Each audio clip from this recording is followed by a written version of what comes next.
ETF index mutual funds నేర్చుకుని stock మార్కెట్లో రాణించాలనుకుంటున్నారా? వెంటనే ఈ నెంబర్కి కాల్ చేయండి.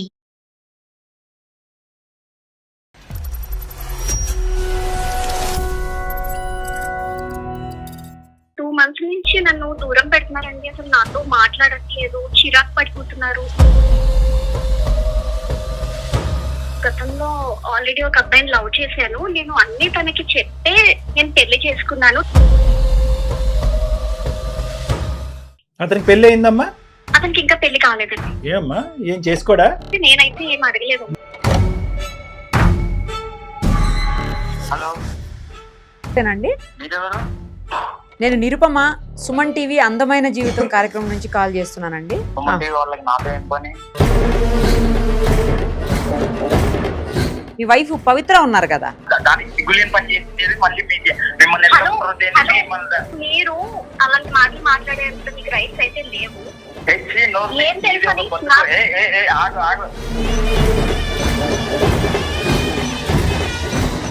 తప్పు చేసిన నువ్వు 10 years నుండి కవర్ చేస్తాను నువ్వు ఇప్పుడు మళ్ళీ దొరికే లోపల విక్టిమ్ కార్డ్ ప్లే చేయడానికి టీవీ వాళ్ళని అప్రోచ్ అవుతావా?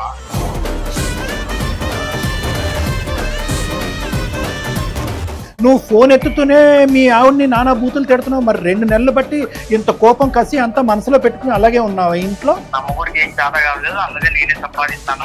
వాడు వేస్ట్ మీరు అలా చెప్పలేదు. బాబు, నువ్వు వేస్ట్ గాడు అయితే వేస్ట్ గాడు. పెళ్లి చూపులప్పుడే ఇంత నిజాయితీ ఉందంటే ఇంకా క్యారెక్టర్ కూడా ఇలాగే ఉంటుంది అనుకుని నేను చేసుకున్నా సార్. నేను చేయక అసలు ఇంట్లో పరిస్థితి ఎలా ఉంటుంది అసలు? అంటే ఇప్పుడు నేను ఉద్యోగం చేయలేదు కాబట్టి ఇప్పుడు వాడు ఆఫీస్ లో పని చేస్తాను. రేపు పొద్దున వాడు ఫామ్ హౌస్ లో పని చేయమంటాడు, వెళ్తావా? నీ పేరులోనే పవిత్రతుంది, నీ బతుకులో లేదు, నీ బుద్ధిలో లేదు. ఎదవా, వాడేదో కావాలని చెప్పి వింటాం అలవాటు చేసుకో. వీడు జస్ట్ లేట్ అయినందుకే ఇంత కంగారు పడిపోతున్నాడు. వాళ్ళ 2 పిల్లలు నీకు పుట్టలేదు, వానికి పుట్టలేదు, నీకు పుట్టినారనుకుంటే వాడు ఏమైపోతారు రా కాబట్టి మంచి బీబీగా దొరికినారా మీకు అని మాట్లాడుకోవడం నేను విన్నా సార్. నువ్వు నన్ను అడగాలి కదా, ఏంటి వాళ్ళు ఇలా మాట్లాడుకుంటున్నారు ఏంటి అని నువ్వు అక్కడే నన్ను అడగాలి కదా. నువ్వు కడుపుకి అన్నం తింటావా, తిండి తింటావా? ఎవడన్నా వచ్చి నా పిల్లలు నాకు పుట్టలేదంట, వానికి పుట్టినారంట, సర్టిఫికేట్ చూపించమని ఎవడన్నా అడుగుతాడా? తలకాయినాడు.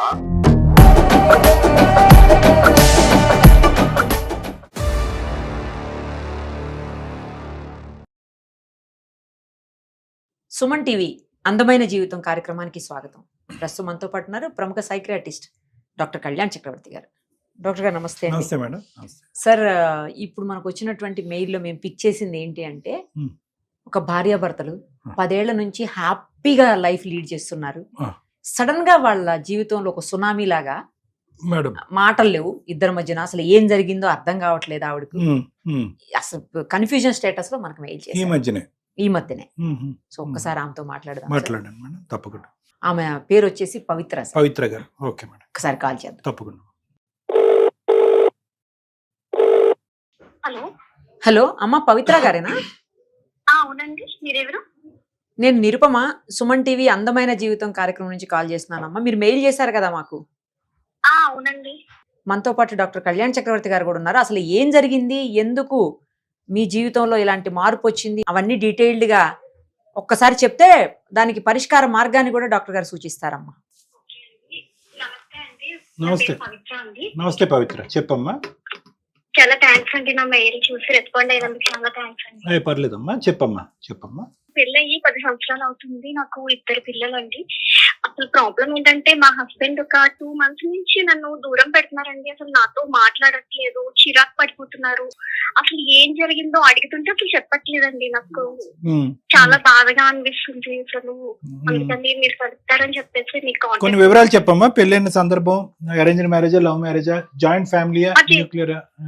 అరేంజ్డ్ మ్యారేజే. కాకపోతే నేను గతంలో ఆల్రెడీ ఒక అబ్బాయిని లవ్ చేశాను. నేను అన్ని తనకి చెప్తే నేను పెళ్లి చేసుకున్నాను. తను యాక్సెప్ట్ కూడా చేశారు. మీ ప్రేమ విరిగిపోవటానికి ఈ పెళ్లి జరగటానికి మధ్యలో ఎంత వ్యవధి ఉంది? ఒక 3 నెలలు. Right, okay.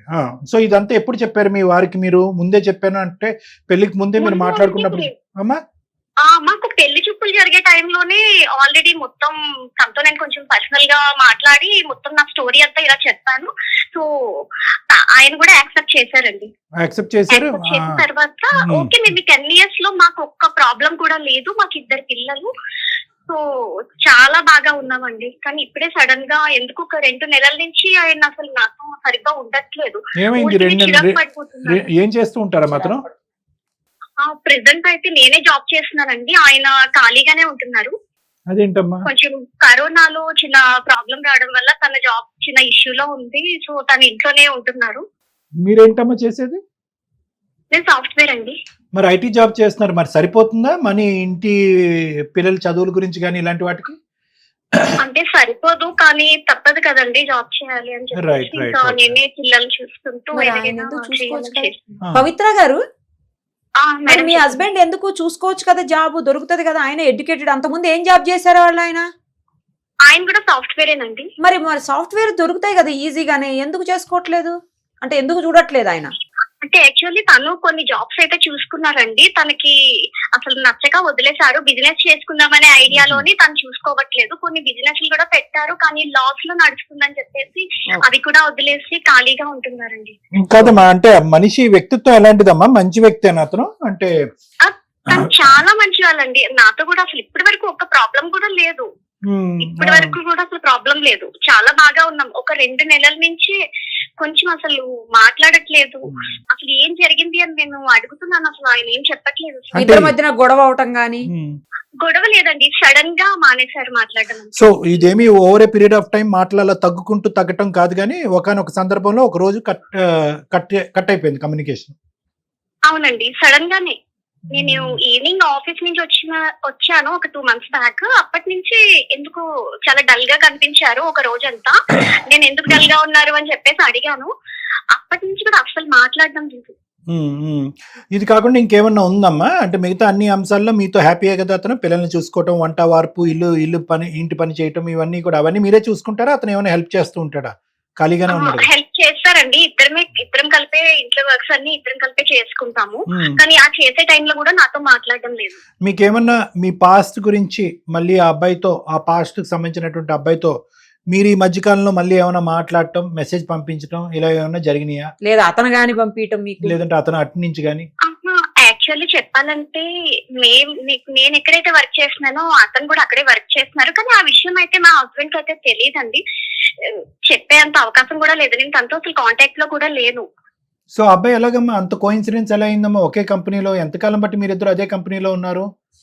ఒక 1 year నుంచి తను అదే కంపెనీలో వర్క్ చేస్తున్నారు. అదే నేను ఆల్రెడీ మా HR కి చెప్పాను వేరే దగ్గర కొంచెం షిఫ్ట్ చేయమని చెప్పేసి. ఆమె కూడా చూస్తానని చెప్పారు. నాకు ఇబ్బందిగా అవుతుంది అని చెప్పి. ఒకే కంపెనీయా, ఒకే టీమా అమ్మా? ఒకే టీం కాదండి, ఒకే కంపెనీ. కాకపోతే ఎదురు పడతారు అంతే. వచ్చి జాయిన్ అయిన అంటున్నాడు కదా, అదేమన్నా మీ ఇద్దరి మధ్య మనస్పర్ధలకి ఒక కారణమా? అలాంటిది ఏమన్నా ఉందని మీకు అనుమానం ఉందా?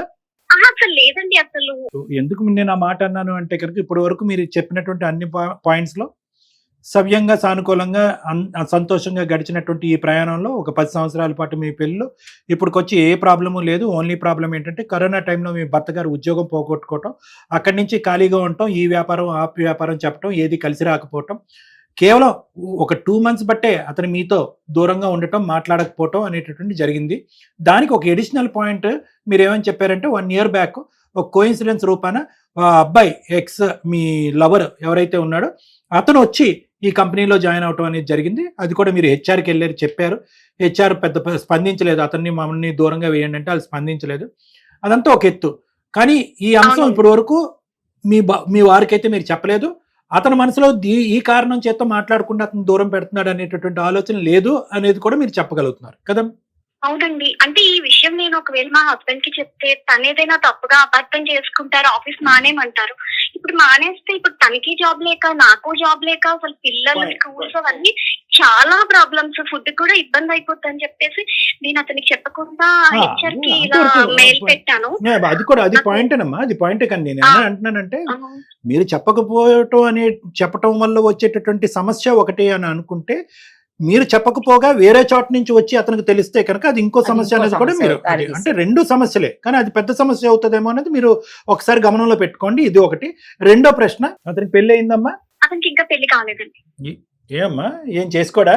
నేనైతే ఏం అడగలేదండి. అసలు ఎందుకు మాట్లాడట్లేదు, రైట్ నువ్వు ఇలా తప్పు చేసావు ఏంటి, అసలు ఏదైనా చెప్పాలి Right. కదండి. నేను తెలుసుకోవాలనుకుంటున్నాను, అందుకే తను నా కాల్స్ అసలు ఆన్సర్ చేయట్లేదు. మరి ఫోన్ కలుపుతారా ఒకసారి అతనికి మాట్లాడదాం? తను నా కాల్స్ లిఫ్ట్ చేయట్లేదండి. కాల్స్ కూడా లిఫ్ట్ మీరే చేయట్లేదా? లిఫ్ట్ చేయట్లేదు. మరి ఈ 2 months బట్టి పిల్లల్ని పెంచే విధానంలో రకరకాల మాటలు వస్తాయి, అవి కూడా మాట్లాడుకోవట్లేదమ్మా మీరు? లేదండి, ఇంట్లో ఏదో అంటే నేను మాట్లాడుతా ఉంటే జస్ట్ అలా వినేసి ఊరుకుంటారు అంతే అండి, అసలు మాట్లాడట్లేదు. సో ఇంట్లో పిల్లల మాటలు తప్ప మీ ఇద్దరు ఏదైనా- మాటలు వినిపించారు. లేదండి, ఒకవేళ నేనే మాట్లాడతాను, తనకి అర్థం అవుతుంది కానీ నాతో మాట్లాడలేదు. సరే ఫేర్ ఎనఫ్. ఒకసారి నంబర్ ఇవ్వమ్మా, మేడంకి నెంబర్ ఇస్తే మేడం ఒకసారి కలుపుతారు, మీరు లైన్ లో ఉండండి. మెసేజ్ పంపించమ్మా. ఏం పేరండి మీ హస్బెండ్ పేరు? ఓకే, మెసేజ్ చేయండి నంబర్ ఒకసారి నాకు. Okay madam.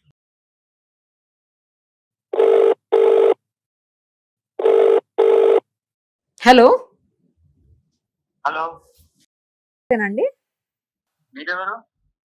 నేను నిరుపమ, సుమన్ టీవీ అందమైన జీవితం కార్యక్రమం నుంచి కాల్ చేస్తున్నానండి. సుమన్ టీవీనా? సుమన్ టీవీ వాళ్ళకి నాతో ఏం పని? యాక్చువల్లీ మీతో ఏం పని లేదు కానీ మీ వైఫ్ పవిత్ర ఉన్నారు కదా, అసలు ఫోన్ ఎందుకు చేశారో చెప్పండి ఫస్ట్. అదే మీ వైఫ్ మాకు మెయిల్ చేశారు, మీ ఇద్దరి మధ్యన ఏదో ప్రాబ్లం ఉంది సాల్వ్ చేయమని చెప్పేసి. మనతో పాటు డాక్టర్ కళ్యాణ్ చక్రవర్తి గారు కూడా ఉన్నారు, సైకియాట్రిస్ట్ ఆయన. స్టేట్ మొత్తం తెలియాలనా? దాని తెలియదు, దానికి సిగ్గులేని పని చేసింది మళ్ళీ మిమ్మల్ని హలో, హలో. మిమ్మల్ని మీరు అలాంటి మాటలు మాట్లాడేంత మీకు రైట్స్ అయితే లేవు. తెచ్చి నోరు ఏం తెలుసు అని ఆగు ఆగు. హలో, పేరులో ఉంది కానీ పవిత్ర నీ బుద్ధిలో లేదు, నీ బతుకులో లేదు. మ్యాటర్ ఏంటో చెప్పకుండా అలా చేయడం మంచి పద్ధతి కాదు. ఏంటి నా గురించి నీకు తెలీదా? తప్పు చేసిన నువ్వు 10 years నుండి కవర్ చేస్తాను, నువ్వు ఇప్పుడు మళ్ళీ దొరికే లోపల విక్టిమ్ కార్డ్ ప్లే చేయడానికి టీవీ వాళ్ళని అప్రోచ్ అవుతావా? 10 సంవత్సరాల పాటు సవ్యంగా జరుగుతున్నటువంటి ఒక బంధంలో 2 నెలలు బట్టి మా ఆయన నాతో కంప్లీట్ గా మాట్లాడకుండా మానేశాడండి, నాకు అర్థం కావట్లేదు అనే ప్రశ్నతో మీ ఆవిడ మా దగ్గరకు వచ్చింది. నువ్వు ఫోన్ ఎత్తుతూనే మీ ఆవిడని నానా బూతులు తిడుతున్నావు, మరి 2 నెలలు బట్టి ఇంత కోపం కసి అంతా మనసులో పెట్టుకుని అలాగే ఉన్నావు ఇంట్లో? అసలు ఏం జరిగింది? నీ వర్జన్ అనేటటువంటిది మేము వినకుండా మేము ఎటువంటి నిర్ణయం తీసుకోము. ఆ అమ్మాయి తరపున మేమేదో వకాలతో పుచ్చుకుని నీ మీద అటాక్ చేయడానికి మేము రాలేదు. ఆ అమ్మాయి ఎంత ఇంపార్టెంట్, నువ్వు అంత ఇంపార్టెంట్, మీ ఇద్దరికి పుట్టినటువంటి 2 పిల్లల యొక్క భవిష్యత్తు కూడా అంతే ఇంపార్టెంట్. నువ్వు చెప్పాలనుకున్నా చెప్పయ్యా స్వామి, ఏం జరిగింది? అంటే సార్ ఇప్పుడు నా వర్షం చెప్పాలా లేకుంటే జరిగిందే చెప్పాలా? అంతా చెప్పు, నీ వర్జను చెప్పు, జరిగింది జరిగింది చెప్పు, చెప్పు, వాస్తవం మొత్తం చెప్పు. నేను నా వర్షం చెప్తా సార్, మీరు ఫైనల్ గా జరగలేదా జరిగిందా అనేది మీరు మేము చేసుకుంటాం. మాకు ఉండేటటువంటి పద్ధతులు ఏది మా నిజం source అబద్ధం అనేది మాకు మాకు ఉంటుందిలే. ఉంటది, అదంతా పక్కన పెట్టు. నువ్వు చెప్పేం జరిగింది? అంటే నమ్మగుడికి ఏం చేత కావలేదు, అందుకే నేనే సంపాదిస్తాను, వాడు వేస్ట్ మీరు అలా చెప్పలేదు. బాబు నువ్వు వేస్ట్ గాడు అయితే వేస్ట్ గాడు, తనైతే చెప్పలేదు. నువ్వు మెడకేకేస్తే తలకేకేస్తే ఇలాంటి పనులు చేయదు అది. ఏం చేసింది చెప్పాడే కదా. పాయింట్ చెప్పకుండా అంటే ఏం చెప్పకనే మీరు నాకు కాంటాక్ట్ అయినారా?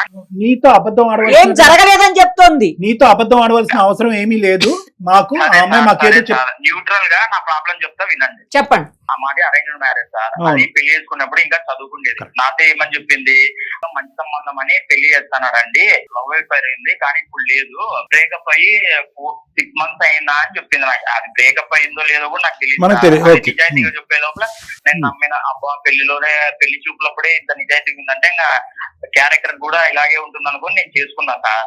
10 years నుండి బాగా గడుస్తుంది.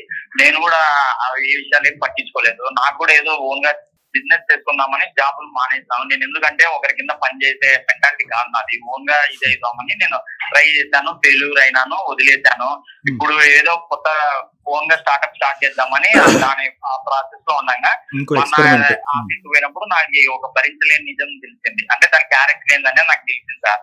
అది ఏమనేది చెప్తాను. ఆ తర్వాత మీరే పెద్దలు కదా, మీరే ఏం చెప్తారో చెప్పండి. సరే చెప్పు, పెద్దలం కదా చెప్పు. అది నేను ఆఫీస్కి వెళ్ళినప్పుడు నేను ఏదో ఫ్రెష్ అప్ అవుదామని, అది ఇంకా రావడానికి టైం పడుతుందంటే నేను వాష్రూమ్ కి వెళ్ళి ఫ్రెష్ అప్ అయ్యేటప్పుడు వాష్రూమ్ దగ్గర అది దాని ఎట్లా చెప్పాలో నాకు చాలా ఇబ్బందిగా ఉంది సార్. కానీ చెప్పాల పరిస్థితి కాబట్టి చెప్పేస్తున్నాను.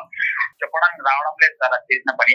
అది వాళ్ళ బాయ్ ఫ్రెండ్ అప్పుడెప్పుడో లవ్ బ్రేకప్ అనేది, ఇప్పుడు వాడు ఆఫీస్ లో ఉన్నాడు. వాడు వాడి ఫ్రెండ్ మాట్లాడుకోవడం నేను విన్నాను. వాడు ఏమంటున్నాడంటే, వీడు జస్ట్ లేట్ అయినందుకే ఇంత కంగారు పడిపోతున్నాడు, వాళ్ళిద్దరు పిల్లలు నీకు పుట్టలేదు, వానికి పుట్టలేదు, నీకు పుట్టినారనుకుంటే వాడు ఏమైపోతారా నా కొడుకు, మంచి వీపీగా దొరికినారా మీకు అని మాట్లాడుకోవడం నేను విన్నా సార్. అదే ఆఫీస్ లో మా ఫ్రెండ్ ఉన్నాడు, మా ఫ్రెండ్ ద్వారా కనుక్కుంటే తెలిసింది ఏంటంటే వాడు ఆఫీస్ లో 1 year నుండి వర్క్ చేస్తున్నాడంట, సేమ్ ప్రాజెక్ట్ మీద వర్క్ చేస్తున్నాడు నాకు తెలిసింది. ఇది నాతో చెప్పాలా కదా, అప్పుడు బ్రేకప్ విషయం చెప్పిండేది 10 years ముందు. 1 year జాయిన్ అయినప్పుడు ఎందుకు చెప్పలే, 1 year నుండి ఎందుకు దాచిపెట్టింది అంటే వీడు కనుక్కోలేదులే, లేదంటే నేను ఆల్రెడీ పెళ్లి చూపులు చెప్పేస్తాను, ఇంకా నేను ఏం చేసినా నిజాయితీ పత్రాలనే సర్టిఫికేట్ తో బతికేచ్చని తను తెలియదు సార్. అందుకనే ముందుగానే అది ముందు పెళ్ళప్పుడు ప్లానింగ్ లేకుంటే రీసెంట్ గా ఏమన్నా పాత విషయాలు గుర్తుకొచ్చి స్వీట్ మెమరీస్ అట్ సైడ్ మళ్ళీ నన్ను ఇది చేసిందో నాకు తెలియదు, కానీ అదైతే నాకు వద్దు సార్. మీ భార్య పేరు ప్రస్తావన వచ్చింది అక్కడ? సార్ వచ్చింది, నేను వాష్రూమ్ పోయేటప్పుడు వాడు అన్నాడు మళ్ళీ నువ్వు ఆఫీస్ లో జాయిన్ అవ్వని తెలిస్తే ఇంకేమైపోతారా అని వాళ్ళు మాట్లాడుకోవడం నేను విన్నాను, నాకు అన్ని తెలుసు. అందుకే ఆ రోజు నుండి దాని మొఖం చుడుకుది కాదు. సరే సరే, మళ్ళీ అది రిపీట్ చేయకు, కానీ ఎందుకు అలా పదే రిపీట్ చేస్తావు? కానీ విను, సరిగా విను నువ్వు మాట. మేము అడిగేదానికి ప్రశ్నకి సమాధానం చెప్పు, రిపీట్ చేసినంత మాత్రానే ఏం కాదు. ఇప్పుడు అందులో ఉన్నటువంటి మగాళ్ళు ఒక మగాడు ఎవరైతే ఉన్నారో ఒక ఎక్స్ బాయ్ ఫ్రెండా? ఇన్ని సంవత్సరాలు 10 సంవత్సరాల నుంచి నాతో కాపురం చేస్తున్నావు కదా, ఇన్ని సంవత్సరాల నుంచి నన్ను ఇదే నన్ను అర్థం చేసుకున్నది. ఉద్యోగం అంటున్నావు కదా, ఇప్పుడు సడన్ గా ఎవరో వచ్చి జాయిన్ అయ్యారని చెప్పి నేను ఎందుకు జాబ్ మానేయాలి? జాబ్ మానేస్తే మన పరిస్థితి ఏంటి? నువ్వు ఉద్యోగం చేయక నేను చేయక అసలు ఇంట్లో పరిస్థితి ఎలా ఉంటది అసలు? అంటే ఇప్పుడు నేను ఉద్యోగం చేయలేదు కాబట్టి ఇప్పుడు వాడు ఆఫీస్ లో పని చేస్తాను, రేపు పొద్దున వాడు ఫామ్ హౌస్ లో పని చేయమంటాడు, వెళ్తావా? వెళ్తాంటే కదా. నేను ఉద్యోగం చేయడానికి అతనికి అసలు సంబంధం ఏంటి? నువ్వెవరు చెప్పడానికి అసలు? నాకు అవన్నీ వద్దు. బేసిక్ క్వశ్చన్ ఒకటి అడుగుతా, నువ్వు వాడు 1 year నుండి నీ ఆఫీస్ లో పని చేస్తా అంటే నాకు ఎందుకు చెప్పలేదు? అదొక్కటి చాలు. ఆ విషయం దాచిపెట్టినావంటే మిగతా ఎన్ని విషయాలు దాచిపెట్టింటావో ఆడే అర్థమైపోతుంది.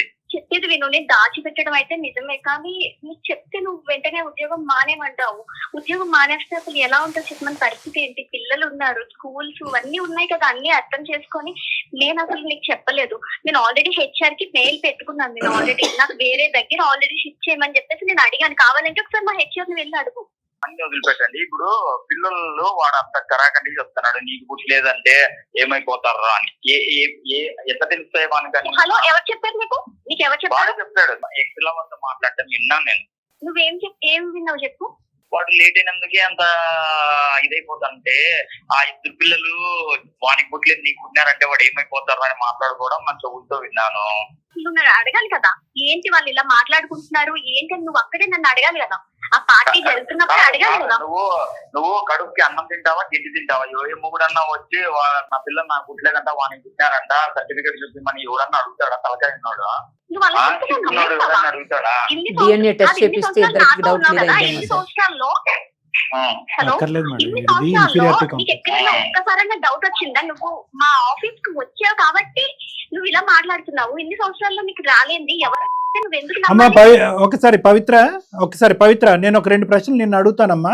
మరి వాళ్ళిద్దరూ అంతలా మాట్లాడుకునే చనువు ఉందమ్మా ఆఫీసులో? లేదంటే నీ గురించి కాదు వేరే ఎవరి గురించో మాట్లాడుతున్నారా? అసలు అతను ప్రత్యేకంగా అంటున్నాడు, ఇప్పుడు వచ్చి ఎప్పుడు అతను అనుమానం పడలేదు, ఇటువంటి పరిస్థితి ఎప్పుడు కూడా మీ ఇంట్లో రాలేదు, ఇది ఫస్ట్ టైం అతను అంటున్నాడు. బహుశా అతను చూసింది విన్నదే చెప్తున్నాడు. అసలు ఆ స్థాయిలో వాళ్ళు ఒకిద్దరు, ఒక నీ ఎక్స్ లవరు ప్లస్ ఇంకొక పరాయి వ్యక్తి నీ గురించి అంత అసభ్యకరంగా మాట్లాడుకునేటటువంటి పరిస్థితి మీ ఆఫీస్ లో ఉందా? నాకు అదే అర్థం కావట్లేదు సార్. నేను ఆఫీస్ లో కూడా అందరితో చాలా గౌరవంగా ఉంటాను. అసలు ఎవరితో కూడా, నాతో ఎవరు ఇలాంటి టాపిక్స్ అయితే ఎవరు షేర్ చేయలేదు, మాట్లాడలేదు కూడా నాతో. సడన్ గా మరి మా హస్బెండ్ వచ్చిన తర్వాత వాళ్ళు ఎందుకు అలా మాట్లాడారో నాకు అర్థం కావట్లేదు. ఇప్పుడు మీరు అతనితో మాట్లాడిన తర్వాతనే ఇలా పార్టీలో ఇలా జరిగిందని ఇప్పుడు మీతో చెప్తున్నారు. ఒకటి పవిత్ర మరి ఇది లెక్క ఎలా తేలుతుంది? ఇది ఇప్పుడు లెక్క ఎలా తేలుతుంది? ఇప్పుడు ఇది లెక్క ఓకే, నీ వరకు నువ్వు చాలా పవిత్ర అనే పేరు పెట్టుకున్నట్టుగానే నువ్వు చాలా పవిత్రంగా ఉన్నావు. నీ మనస్తత్వంలో, నీ ఆలోచన, నీ వ్యవహార శైలిలో ఎక్కడ కూడా ఎటువంటి తప్పు లేదు. చక్కగా 2 పిల్లలు మీ ఇద్దరు కన్నారు. కానీ ఒక పరాయి 2 వ్యక్తులు ప్రత్యేకంగా ఇతన్ని పక్కన పెట్టుకుని వీడు ఆఫీస్కి నుంచే ఇంటికి వెళ్ళడానికి లేట్ అవుతే ఇంత ఫీల్ అయ్యేటటువంటి వాడు ఆ 2 పిల్లలు నీకు పుట్టారు అనేటటువంటి అంత బహిరంగంగా అంత చండాలంగా మాట్లాడుతూటటువంటి 2 వ్యక్తులు అలా మాట్లాడుతున్నారు అంటే కనుక ప్రత్యేకంగా అందులో ఎవరికైనా వాళ్ళిద్దరికీ కానీ ఒక్కడికి కానీ ఏదో ఒక చెడు బుద్ధి అయితే ఉందిగా. మీ ఇద్దరు కాపురంలో చిచ్చు పెట్టాలని ఉద్దేశం ఉంది కదా. ఎందుకు అంత నేను ఇందాకటి నుంచి అడిగేది ఒకటేనమ్మా, కోయిన్సిడెన్స్ ఒక 1 year బ్యాక్ నీ మనసులో ఏ ఉద్దేశం ఉంది, ఏ ఆలోచన ఉందని నేను మాట్లాడట్లేదు. 1 year క్రితము వాడు ప్రత్యేకంగా పెళ్లి చేసుకోకుండా వెతుక్కుంటూ వచ్చి మీ ఆఫీసులో జాయిన్ అయ్యాడు అంటే కనుక నీ బుద్ధిలో దుర్బుద్ధి లేకపోయినా కూడా వాడు ఉద్దేశంలో దుర్బుద్ధి ఉందేమో, ఇది ఒక అవకాశం కింద వాడుకున్నాడేమో, భార్యాభర్తలను విడగొట్టాలని అనుకున్నాడేమో, వేరే ఫ్రెండ్ యొక్క హెల్ప్ తీసుకుని అక్కడ ఇతనికి వినిపించేటటువంటి విధంగా మాట్లాడి ఇగో చూడు 10 సంవత్సరాల పాటు మీ ఇద్దరి మధ్యన భేదాభిప్రాయాలు లేకుండా ఉన్నప్పుడు అతను ఇప్పుడు క్రియేట్ చేసేసాడు కదా ఇష్యూని. ఇటువంటి దుర్బుద్ధి ఉండేటటువంటి వాడు, ఇలాంటి వాడు మీ ఆఫీసులోకి ఎంటర్ అయిన తర్వాత నీకు ఏమి వాడి యొక్క బిహేవియర్ కానీ, మేనరిజమ్స్లో కానీ, మాటల్లో కానీ, ఓకే ఒక అంశం అయితే కనుక భర్తకు చెప్పకుండా దాచిపెట్టడం అనేది, నేను ఇందాక అన్నాను కదా 2 రిస్కులు ఉంటాయి. ఒకటి డైరెక్ట్గా మీ భర్త కనుక్కోవటం, ఇంకో రిస్క్ ఏంటంటే కనుక నువ్వు ప్రత్యేకంగా వెళ్ళి మీ భర్తకు చెప్తే కనుక ఈ ఉద్యోగం కూడా మానిపిస్తే ఇల్లు గడిచేది ఎలాగా అనేది ఒకటి. నేను ఏదైతే అన్నానో అదే జరిగింది ఇక్కడ. మీ హస్బెండ్ ఎప్పటికీ మీ జీవితకాలంలో ఎప్పటికీ ఆఫీస్కి రాడని నువ్వు అనుకున్నావో ఏంటో నాకు తెలియదు, కానీ అతను రానే వచ్చాడు. గంట లేట్ అయిందని వచ్చాడు అతను. ఆఫీస్కి వచ్చిన ప్రాబ్లం ఏంటి సార్? ఇప్పుడు ఇంట్లో మనుషులు ఎవరైనా లేట్ గా వస్తే అసలు ఆఫీస్ కి ఎవరైనా వస్తారు కదా సార్, దాంట్లో పెద్ద విషయం అయితే ఒకటి వినండి, ఇక్కడ వినండి అమ్మా పవిత్ర, ఒక్కటి వినండి, జాగ్రత్తగా వినండి. ఇక్కడ నీ యొక్క క్యారెక్టర్, నీ ఆలోచన శైలి కంటే ఎవరైతే నీ చుట్టూరు ఉండేటటువంటి కొంతమంది నీకు తెలియకుండానే మీ జీవితంలో గొయ్యలు తవ్వేటటువంటి ఒక బ్యాచ్ ఉన్నారు, ఆ బ్యాచ్ నువ్వు కనుక్కోలేకపోయావా అని మేము అడుగుతున్నాం. బ్యాడ్ ఇంటెన్షన్ తోనే అక్కడ జాయిన్ అయి ఉండాలి సార్ అసలు. అంతే మేడం, అది ఈ అమ్మాయికి ముందే పసిగట్టి ఐదర్ మీ భర్త కన్నా కూడా వాడు ఇక్కడ చేరాడండి, వాడి ఉద్దేశం ఇలా ఉందని ముందే చెప్పాలి. చెప్పుంటే కనుక అది ఇక్కడి వరకు వచ్చుండేది కాదు. కానీ ప్రత్యక్షంగా వచ్చి మీ హస్బెండ్ అక్కడొచ్చి ఆయన చూసేటప్పటికి చూసిన మొదటిసారే ఇటువంటి సందర్భం, ఇటువంటి మాటలు అతను చెవుని వినేటప్పటికీ అతను రియాక్ట్ అవటంలో ఎటువంటి తప్పు లేదు. మా ఆయన ప్రత్యేకంగా పని కట్టుకుని అబద్ధాలు ఆడుతున్నాడా? సార్ రియాక్ట్ అవ్వచ్చు సార్, కానీ ఎవరో వచ్చి చెప్తే అసలు ఎందుకు వినాలి సార్? అతను ఆయన ఒక 10 సంవత్సరాల నుంచి ఉంటున్నాను కదా, కనీసం నాతోనే ఒక్క మాట అయినా చెప్పాలి కదా. ఏంటి నిజమే అబద్ధమా ఏదో ఒక విషయం నాతో చెప్పాలి కదా సార్. అతను నువ్వు చెప్పావా అతను వచ్చి మీ ఆఫీస్ లో జాయిన్ అయ్యాడని? నాతో ఒక మాట చెప్పాలి, ప్రతిసారి ఒక మాట నువ్వు పెడతావు. నువ్వు కూడా నాతో ఒక మాట చెప్పాలి కదా. 1 year నుంచి ఒక మాట చెప్పలేదు కదా. లేదో నీకు తెలియదు కదా, ఒక మాట అయితే చెప్పాలి కదా. ఆ తర్వాత కదా ఆ వ్యక్తికి నాకు సంబంధం లేనప్పుడు తను మా ఆఫీస్ లో వర్క్ చేస్తున్నాడు అని స్పెషల్ గా నేను మీకు ఏం చెప్పాలి? వాడు ఎవడైతే అనుకున్నాడో వాడికి ఒక ఎజెండా ప్రకారమే వచ్చి మీ ఆఫీస్ లో జాయిన్ అయ్యాడు. నువ్వేంటంటే తెలివి తక్కువగా ఆడి దారి ఆడిది, నా దారి నాది, ఇది గత ప్రేమ కదా, ప్రస్తుతం ప్రేమ కథ కాదు కదా, నా భర్త ఉన్నాడు కదా అని చెప్పి గుడ్డిగా నమ్మి నువ్వు అక్కడ నిన్ను నేనేం మందలించట్లేదు, తిట్టట్లేదు. కానీ ముందస్తూ వచ్చేటటువంటి సమస్యకి ముందుగానే జాగ్రత్త చేసుకుంటే కనుక బాగుండేదేమో అని నా అభిప్రాయం. ఏమండి అలా వాడు వచ్చాడండి, ఇదేం కోఇన్సిడెన్స్ అండి, మీకు ఇష్టమైతే నేను ఇక్కడ ఉంటానండి, కష్టమైతే వేరే చోటుకి వెళ్తానండి అని ఏదన్నా ఆ పద్ధతిలో మాట్లాడుంటే ఈ పరిస్థితి వచ్చుండేది కాదని నా అభిప్రాయం. ఎన్నో ఆప్షన్స్ ఉన్నా నువ్వు ఒకే ఆప్షన్ ఎంచుకున్నావు. ఏంది వీనికి తెలియదు, వీడు తెలుసుకోలేడు, అంతే. అది మాట్లాడుతున్నావు. నీ పేరులోనే పవిత్రత ఉంది, నీ బతుకులో లేదు, నీ బుద్ధిలో లేదు. అనవలసిన అన్ని మాటలు అనేసావు, చెప్పాల్సినటువంటి అన్ని మాటలు అనేసావు, అవమానించవలసినటువంటి అన్ని అవమానాలని ఆ అమ్మాయి పడింది. ఇంకా ఆపేసాయి, ఇంకొక 2 నిమిషాలు విను. నువ్వు వాడెవడో ఒక ఎదవ, ఓకే, వాడేదో కావాలని చెప్పి వింటాం అలవాటు చేసుకో. 9 సంవత్సరాల పాటు కాపురం, 10 సంవత్సరాల పాటు విను 10 సంవత్సరాల పాటు పవిత్రంగా కాపురం చేసినట్టు నీ భార్యని అసెస్ చేస్తావా? ఒక 2 నిమిషాల పాటు నువ్వు వినకూడనటువంటి ఒక ఎదవ నోట్లోంచి వచ్చే మాటలు బట్టి ఈ 10 సంవత్సరాల పాటు కాపురం చేసింది ఈ పవిత్రత అంతా తీసుకెళ్లి బూడిదలో పోసిన పన్నీర్ అవుతుందా? ఈ 10 years పాటు నీ భార్యకి నువ్వు ఏం సర్టిఫికెట్ ఇవ్వవా? ఏ సర్టిఫికెట్ ఇవ్వవా? ఒకటే విను, నీ భార్య ఇప్పటికొచ్చి ఏ అంశంలో అయినా కూడా 6 సంవత్సరాల పాటు నువ్వు ఎక్స్పెరిమెంట్ల మీద ఎక్స్పెరిమెంట్లు చేసుకుంటూ ఇంట్లో కూర్చుని పని పాట లేకుండా ఎవరి కింద నేను పని చేయను సార్, నేను రాజా బిడ్డని, నేను నాకు కావాల్సినటువంటి విధంగా ఉంటేనే పని చేస్తానని చెప్పి నువ్వు ఇంట్లో కూర్చున్నావు. ఆ అమ్మాయి బయటికి వెళ్ళి కష్టపడుతుంది, పగలనక రాత్రి అనక కష్టపడుతుంది. నువ్వు ఏదో కొద్ది సంపాదించి మాట్లాడితే కనుక అది వేరే విషయంగా ఉండేది. నువ్వు ఏమీ చేయట్లేదు, ఇప్పుడు నానా మాట్లాడుతున్నావు. నువ్వు విన్నది 2 నిమిషాలు, ఎటువంటి ప్రూఫ్ లేదు. నువ్వు దమ్మున్న మగాడు అయితే కనుక అక్కడే గల్లా పట్టుకుని వాడిని నిలదీసి ఉండేవాడివి. అక్కడే మీ ఆవిడ్ని ఎదురుగుంట పెట్టి ఏంటి అసలు మీ ఇద్దరి మధ్య సంబంధం ఏంటి అని చెప్పి అక్కడే అడుగుండేదానివి. ఇప్పుడేమొచ్చి 2 నెలల పాటు అది నాంచి అంతా ఇది అయిపోయిన తర్వాత ఇప్పుడు నీ భార్యని నానా మాట్లాడటంలో ఎటువంటి ఇది ఉంది నీకు? స్కోప్ ఇచ్చింటేనే వాళ్ళు మాట్లాడగలుగుతున్నారు. ఇది అదంతా స్కోప్ ఇచ్చేంత పర్ఫార్మెన్స్ చేసిందనే నాకు డౌట్ వస్తుంది. ఇందాక నువ్వు మాకు అన్నావు, ఎందుకు ఈ మాట ముందస్తూనే అంటూనే ఎందుకు ఈ డైలాగులు కంప్లీట్ చేసావు అన్నది నాకు ఇప్పుడు అర్థం అవుతుంది. ఎందుకంటే నీ చేతిలో ఏమీ లేదు, నువ్వు చెవుతో విన్న తప్ప నీ దగ్గర ఎటువంటి ఆధారం లేదు. నా ఉద్దేశం కూడా ఒకసారి ఆలోచించుకో. 10 years పాటు నీతో పాటు ప్రయాణం చేసినటువంటి ఈ అమ్మాయి ఒక్క సందర్భంలో అయినా కూడా ఒక మచ్చపడేటటువంటి విధంగా వ్యవహరించిందా, ఆలోచించిందా, మాట్లాడిందా? ఎప్పుడూ లేనటువంటి ఈ సమస్య ఈ రోజు ఎందుకు వచ్చిందంటే 2 కారణాల చేత వచ్చింది. ఒకటి, ఆ అమ్మాయి ముందొస్తే నీకు చెప్పుంటే కనుక ఏదో వచ్చి మా ఆఫీస్లో జాయిన్ అయ్యడం చెప్పుంటే ఈ ప్రాబ్లం వచ్చిండేది కాదు. నెంబర్ 1, ఈ అమ్మాయి యొక్క వీక్నెస్ ని వాళ్ళు క్యాష్ చేసుకుని వెనకట్లో ఒక నాటకం ఆడారు. సో వాడు అక్కడ కల్ప్రిట్, నీ వైఫ్ కల్ప్రిటా కాదనేది డిసైడ్ చేసుకోవాల్సింది నువ్వు విన్నది నేను అబద్ధం అనట్లే. ఫైనల్ గా నేను ఒకటే మాట చెప్తాను సార్, నేనైతే DNA టెస్ట్ కి వెళ్దాం అనుకుంటున్నా. దానిలో ప్రూవ్ అయిందనుకో అది రెడీగా ఉన్నాను సురేష్. నేను ఆల్రెడీ ఇందాకే చెప్పాను మీకు, నేను ఏ టెస్ట్ కన్నా నేను రెడీగానే ఉన్నాను. ఉండే స్వామి అందరికి DNA టెస్ట్ ఒకటి బాగా. DNA టెస్ట్ అంటే కనుక అదేదో రోడ్డు మీద అమ్మేటటువంటి ఏం చింతపండు బియ్యం అనుకున్నారా? ఏమే DNA టెస్ట్ చేయించడానికి మీరు ఆప్షన్ చెప్పండి సార్, మీరే చెప్పండి. అలా అన్నావు బాగుంది, అలా అన్నావు బాగుంది, అలా అన్నావు బాగుంది, అలా అన్నావు బాగుంది. ప్రతిదానికి DNA టెస్ట్ అనేటటువంటిది అది అంత ఈజీ కార్యక్రమం ఏం కాదు, అది చాలా పెద్ద లీగల్ ప్రాసెస్. అయినా కానీ అవసరం వస్తే కనుక ఖచ్చితంగా అక్కడి వరకు వెళ్దాం. నాకు వచ్చేటటువంటి కోపం, బాధ, బెంగ ఏంటంటే కనుక 10 years పాటు మీరిద్దరు చేసినటువంటి ప్రయాణాన్ని నువ్వు ఇచ్చేటటువంటి విలువ ఇదేనా? కేవలం ఒకడు మాట్లాడినటువంటి మాటను నమ్ముతావా? అంటే మీరిద్దరు చేసినటువంటి ప్రయాణం, మీ పెళ్లి ఎప్పుడో పెటాకులు అయిపోవాలిగా. అంటే ఇంకోడెవడో ఎక్కడో ఏ బస్సులోనో ఏ ఆటోలోనో ఏదో అంటాడు, ఒక రాంగ్గా మీ భార్యను వర్ణిస్తాడు, లేదంటే నీ భార్య గురించి ఒక రాంగ్ వర్జన్ అనేటటువంటిది నీ చెవులో పడేటటువంటి విధంగా ఎవడో మాట్లాడతాడు. అంతేనా? అంటే నేను అనేది ఏంటంటే DNA టెస్ట్ చేయించాలంటే చేయిద్దాం, దానికి ఏ విధంగా తోడ్పడాలి, ఏ విధంగా ఫెసిలిటేట్ చేయాలని నన్ను అడిగితే నేను చెప్తాను.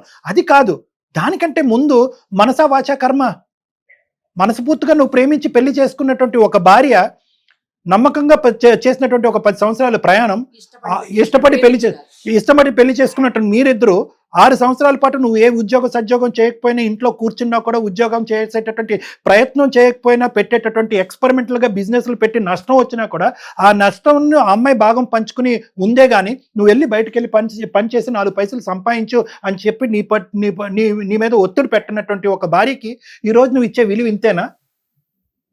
సార్ నా ఫైనల్ వర్డ్ ఒకటే సార్, నాకు 6 months టైం కావాలా. అందులోపు నా స్టార్ట్అప్ స్టార్ట్ అవుతుంది, అందులోపు నేను కూడా రీథింకింగ్ చేసుకుంటా. నీ స్టార్ట్అప్ లో చేసుకొని అప్పుడు ఫైనల్ గా నా వర్షన్ అనేది అమ్మాయితో కలవడం, అంటే నా పిల్లలతో ఇది కావడం చాలా తప్పు. నీకు ఆప్షనే లేదు. సురేష్, నీకు ఆప్షనే లేదు. DNA టెస్ట్ చేయిద్దామంటే చేయిద్దాం, కానీ దానికంటే ముందు ఎవడైతే ఈ మాటలు అన్నాడో వాడు గల్లా పట్టుకుని పద, అమ్మాయి కూడా వస్తుంది, నేను నిరుపమా మేడం కూడా వస్తాము, అసలు వాడు ఏ సందర్భంలో ఏ పరిస్థితిలో అన్నాడు, అసలు ఈ అమ్మాయిని ఉద్దేశించి అన్నాడా, ఏ ఆలోచనతో అన్నాడు, మొత్తం అంతా కూడా లెక్క తేలటం పెద్ద కష్టం కాదు. మేము ఇన్వాల్వ్ అవుతాయి, DNA టెస్ట్ కంటే ముందు మేము ఇన్వాల్వ్ అవుతాం. అసలు నిజాలు ఏంటి అనేటటువంటిది అక్కడ బట్టబయలు అవుతాయి. ఆ అమ్మాయి కూడా ఒక మాట అంది, ఏమంది నీ భార్య? ఏవండి దేనికైనా, ఏ టెస్ట్ కైనా, ఏ ఇన్వెస్టిగేషన్ కైనా, ఎటువంటి పరీక్షకైనా నేను మెంటల్ గా ప్రిపేర్ గానే ఉన్నాను, మీదే లేటు అని అంది. నువ్వు దానికి ఇచ్చినటువంటి ఆప్షన్ ఏంటంటే DNA టెస్ట్. కానీ అది నేనేమనుకుంటున్నానంటే ఎథికల్ గా, మోరల్ గా, మానవతా దృక్పథంలో అది మంచి ఆలోచన కాదు. భార్యాభర్తల మధ్యన టెస్టులు అనేటటువంటిది బంధాన్ని ఏర్పరచవు. భార్యాభర్తల మధ్యన నమ్మకం అనేటటువంటిది ఉంటుంది, ప్రేమ ఆప్యాయతలని ఉంటుంది, గతం అనేటటువంటిది చరిత్ర మీ ఇద్దరి యొక్క బంధం గురించి మాట్లాడుతుంది. ఒక పనికిరానోడు ఒక 4 మాటలు, నీకే కాదు ఈ ప్రోగ్రామ్ చూసేటటువంటి వాళ్ళందరికీ కూడా చెప్తున్నాను, ఎవరో ఏదో మాట్లాడుకుంటారు, రోడ్డు మీద ఎన్నో కుక్కలు మరుగుతూ ఉంటాయి. దమ్ముంటే కనుక కుక్క ఎందుకు మరుగుతున్నావు అని చెప్పి అక్కడే లెక్క తేల్చుకోండి. వెనక నుంచి వచ్చి వెన్నుపోట్లు పొడుస్తూ 2 నెలల పాటు లోపల రగిలిపోతూ మండిపోతూ, ఇదే కదా అక్కడ హత్యలు అనే అనవసరమైనటువంటి అనర్థాలకి దారి తీసేటటువంటి అంశం ఇదే కదా. మీరు అక్కడే లెక్క తేల్చుకుని ఉంటే సరిపోయి ఉండేది. పవిత్రాన్ని తీసుకెళ్లి ఫేస్ టు ఫేస్ మాట్లాడుకుంటాం సార్. ఏమ్మా పవిత్ర, నువ్వు దానికి రెడీ అయినా? అతను వస్తాడంట, వాడిని అడుగుతాడంట, అతన్ని అడుగుతాడంట, రెడీ అయినా నువ్వు? మరి ఒకప్పుడు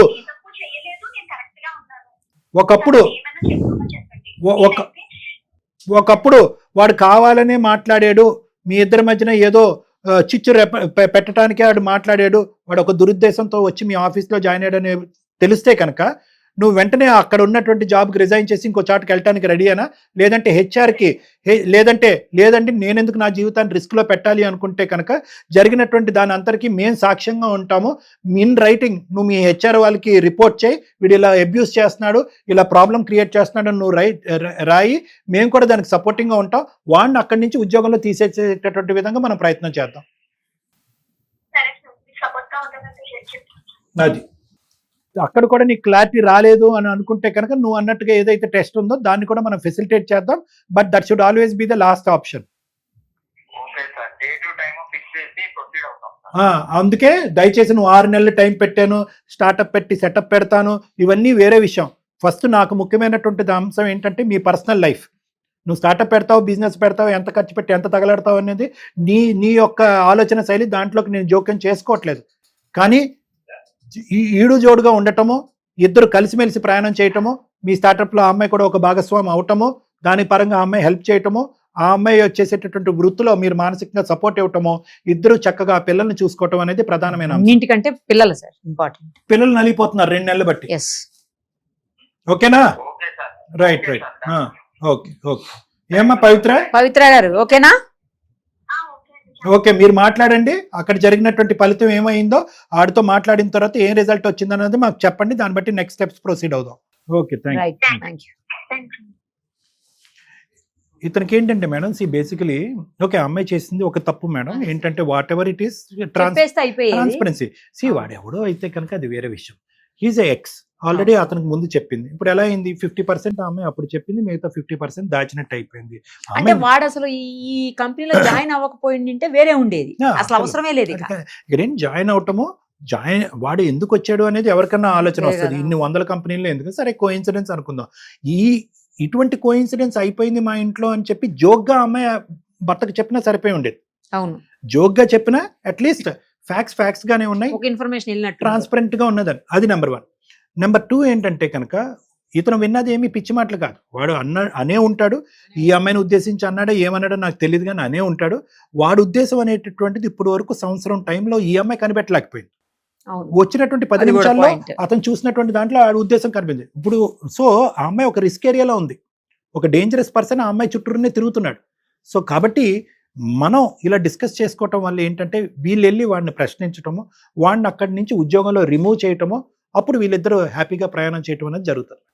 లేదంటే ఈ అమ్మాయి అక్కడ మానేసి వేరే దగ్గరికి వెళ్ళటం, ఏదో సంథింగ్. అది రిస్క్ అని అంటుంది కాబట్టి. Thank you thank you so much.